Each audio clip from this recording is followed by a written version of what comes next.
Good afternoon. Today I'm going to be reviewing the Uncle Seiko US1479 bracelet.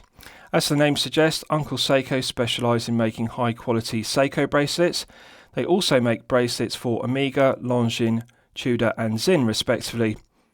So this bracelet is made specifically to fit the Omega Speedmaster, but I saw a picture of it online fitted to a 1701, so I decided to try it myself because I thought it would be of interest to you to review it if you're considering upgrading your own 1701 bracelet to this. So I'll show you the packaging that the bracelet comes in. It comes in this resealable Uncle Seiko branded bag, and as you can see it also has the website address uncleseiko.com. And with the bracelet they also sent me this rubber mat, so one could use this as a coffee mug mat or alternatively a beer mat. Nice to get this included with the watch because it fits the aesthetic, it's a Speedmaster style. So with regards to the bracelet, this US 1479 is made to fit the Speedmaster specifically. It's available in two finishes. One can either have brushed and polished finish, so as you can see the centre links on this one are mirror polished as per the Speedmaster bracelet, or if it's not to your personal taste they also sell an all brushed finish with the centre links brushed satin finish rather than being mirror polished. Of the two versions, this is my personal favourite. I like the original look of the Speedmaster bracelet, and this also looks like the 1701 bracelet with the mirror polished centre links. Now it comes with solid end links. Now the thing to note is this is made specifically to fit the Omega Speedmaster, so although the 20mm solid end links do fit the 1701 case, the profile doesn't match perfectly as you can see, and it does perfectly match the Speedmaster case. This bracelet is available in a 19 and 20mm version, and it's only available with solid end links. So the solid end links are a good tight fit to the case, but just note that the profile doesn't perfectly match the 1701 profile. Now as you can see, brushed satin finish which has a beautiful lustre to the top side and underside, and that contrasts beautifully with the mirror polished flanks. No sharp edges, no burrs. The reason why I'm upgrading the 1701 bracelet on my V3 is because it has sharp edges on the flanks and it had sharp edges on the underside. The centre links have sharp edges on the 1701 as I detailed in my review. Now the thing I like about this bracelet is there are no sharp edges to the flanks and there are no sharp edges to the centre links. The quality of the finishing, the quality control and the build quality of this US 1479 is higher grade.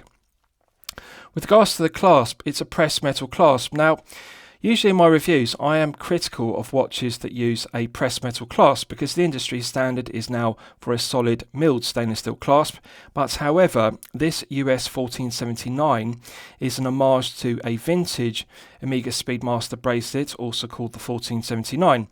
Omega were using this style of pressed metal clasp in the 1960s, and they actually used the 1479 bracelet up until 1996 on the Speedmaster. I'll show you the interior.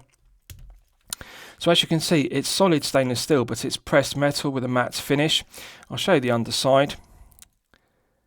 As you can see, if you look at the underside, it's engraved with the Uncle Seiko brand logo and also stainless steel and the reference number, which is US 1479, as per the Omega Speedmaster bracelet.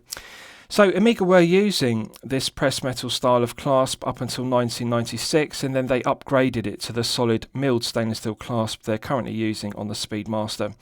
And therefore I'm not going to be critical because it is an homage to that 1960s style. Nice positive click to the pressed metal clasp, beautiful lustre to the 316L grade stainless steel, and also nice attention to detail because the embossed Uncle Seiko logo looks like the Omega symbol inverted, so it actually fits the aesthetic very well. Now in my watch reviews I'm often critical of brands only having 2 or 3 micro adjustment holes in the clasp, and I suggest that they have 3 or 4 micro adjustment holes because that would allow for more fine tuning of the length of the bracelet to get the perfect fit.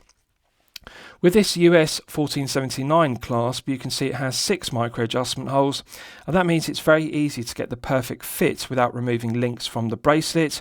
Often it's a case that collectors are frustrated because with bracelets that don't have half links, such as Speedmaster style bracelets, it's difficult to get the perfect fit because removing one link is either too much or too little, and the bracelet is either too tight or too loose. But by having 6 micro adjustments on the clasp, one can fine-tune the length, one doesn't need to remove links from the bracelet. Now, I'll give you a wrist shot. I haven't removed any links from this bracelet, and I'm pleased to report that it does fit my 8-inch wrist perfectly. Without sizing, as you can see, it perfectly fits my 8-inch wrist. Now, as you'll know from my previous reviews, I like to size my bracelets loose so that I can always fit an index finger underneath a bracelet and clasp at all times, and that allows for wrist expansion in warmer weather or when one is active. So I like to wear my bracelets loose, and as you can see, it's a perfect fit. It doesn't require any links removed. So this will easily fit up to an 8-inch wrist. If you are a collector with a larger wrist of 7 to 8 inches, this will fit you no problem whatsoever. Now, the thing to note is the 1701 bracelet tapers from 20mm at the lugs down to 18mm at the clasp. This US 1479 bracelet has a different taper. This tapers from 20mm at the lugs down to 16, so it's 2mm thinner at the clasp than the 1701 bracelet. I prefer the taper. I consider 20 to 16 to be the sweet spot. That is the perfect taper for a bracelet, regardless of whether the head of the piece is 42mm or 40mm respectively. 20 to 16 is the perfect taper. It's very aesthetically pleasing, and it means that the bracelet feels more balanced. It doesn't make the head of the piece feel top heavy. It still feels solid. It has a nice heft to it, but it actually looks better. 20 to 16 looks better than 20 to 18. The 1701 bracelet, the links look too thick, and both thickness and also width-wise thickness, I dislike the 20 to 18 because I think it's too thick down at the clasp end and it makes the clasp feel too heavy. This side of the bracelet feels too heavy. I think 20 to 16 looks better. As you can see, very aesthetically pleasing.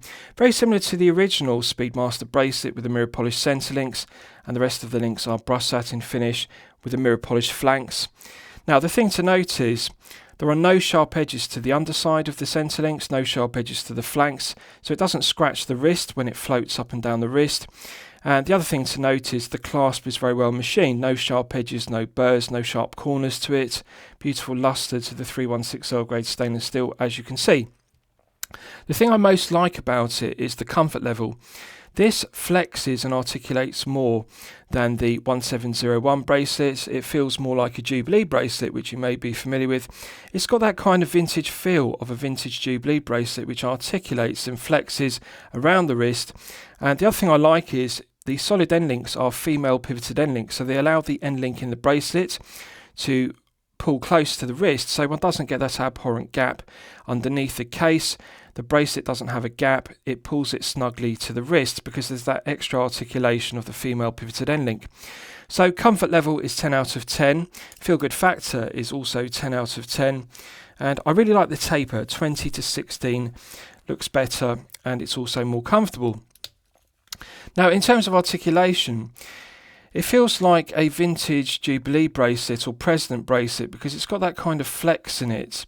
Now, usually in my reviews I'm critical of bracelets that have play with the pushpin links, but on this occasion, as it's an homage to a vintage 1479 Speedmaster bracelet from the 1960s, I think it's acceptable because I actually think it fits the aesthetic of a well-worn or vintage 1960s Speedmaster bracelet. The aesthetic of it does look like a 1960s vintage Speedmaster bracelet, and the clasp does look the same. So I like the mirror polishing to the flanks, and I also like the 6 micro adjustment holes. The clasp has a nice positive click. It's not accidentally going to deploy. It's got a really secure, firm positive click, so it's not going to accidentally come undone. I really like that. Now, push pins make the bracelet easy to resize.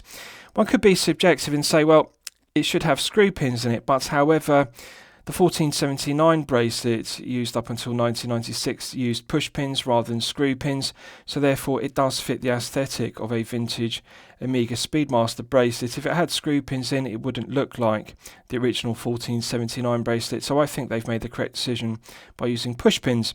And it's easy to resize with the bracelet resizing tool. One simply pushes the push pins out. So plenty of flex in it, but it doesn't rattle. It's actually very well machined and the tolerances are very good. And I really like the brushed satin finishing, as you can see. Beautiful the way it has that luster which catches the light, and the mirror polishing is also done to flawless standard. So with regards to quality and price, $129 is the price point of the bracelet. It is an expensive bracelet, but however, with bracelets, it's a case of one gets what one pays for. Yes, $129 is a lot of money to pay for it, but what one is getting is good quality materials. The machining, the finishing, the build quality and the quality control of the bracelet are all outstanding. Most importantly, it is comfortable. It doesn't have sharp edges, so it's not going to scratch the wrist, and it doesn't pull arm hairs. With the 1701 bracelet on my V3, I actually deburred and removed the sharp edges using a Dremel and an emery board, a nail file, and then I polished it into a brushed satin finish with a Scotch-Brite pad. And although I removed all the sharp edges, when I put it on wrist, it still felt uncomfortable because it still pulled my arm hairs. So although it didn't have sharp edges which scratched my arm, I found that the gaps in the links caught arm hairs. Now, this one, and I'll just try it on the wrist once again to demonstrate. What I like about it is it doesn't pull arm hairs. I like to size my bracelets loose so they can float up and down the wrist. And I've been wearing this piece for long periods of time, such as 8 to 12 hours per day, and the head of the piece can float up and down the wrist. It's not tight, and the bracelet can also float up and down the wrist bone. This doesn't catch my arm hairs, so no sharp edges to the flanks, no sharp edges to the centre links as per the 1701, but most importantly it doesn't catch arm hairs between the links and pull them out, which is very uncomfortable. It's something that all collectors find irritating. So the comfort level of this piece when wearing it for 8 to 12 hours per day is enhanced, and that is what one is paying for. 10 out of 10 comfort level, 10 out of 10 feel good factor, and of course it's more aesthetically pleasing due to the 20 to 16mm taper, which looks better. It better balances the 42mm head of the piece. So yes, I'm going to highly recommend it to you for consideration. It's expensive, but however, it's excellent quality, and I think the price point is justified because of the quality control, the build quality, and the quality of the finishing. So I hope you've enjoyed my review of the Uncle Seiko US1479 bracelet. Please feel free to post your own comments below the video. Thank you very much.